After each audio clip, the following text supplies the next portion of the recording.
ایک دن اکبر بادشاہ نے اپنے خاص وزیر بیربل کو دربار میں بلایا اور کہا کہ دربار کے باقی وزیر بے حد نالاں ہیں کہ تم خود کو بہت سمجھدار سمجھتے ہو، اس لیے وزیروں نے فیصلہ کیا ہے کہ یا تو تم ان کے 3 سوالوں کے جواب دے دو یا پھر استعفیٰ دے دو۔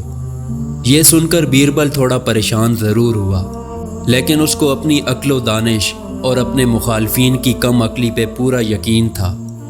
پہلا سوال تھا کہ آسمان پر کتنے تارے ہیں، دوسرا سوال تھا کہ اس زمین کا مرکز کیا ہے، اور تیسرا سوال یہ کہ اس دنیا میں کتنے مرد اور کتنی عورتیں ہیں۔ بیربل پہلے سوال کے جواب میں ایک بھیڑ لے آیا اور بولا کہ اس کے جسم پر جتنے بال ہیں اتنے ہی آسمان پر تارے ہیں، شک ہو تو گن لو۔ پھر بیربل نے زمین پر 4 لکیریں کھینچیں اور درمیان میں لوہے کا سریا ڈال دیا اور کہا کہ یہی زمین کا مرکز ہے، شک ہو تو ناپ کے دیکھ لو۔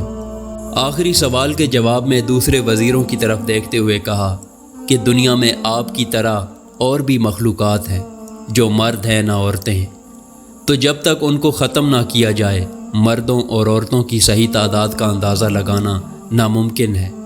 بیربل کی حاضر جوابی سن کر تمام درباری ایک بار پھر مایوسی سے اپنے اپنے کاموں کی طرف لوٹ گئے۔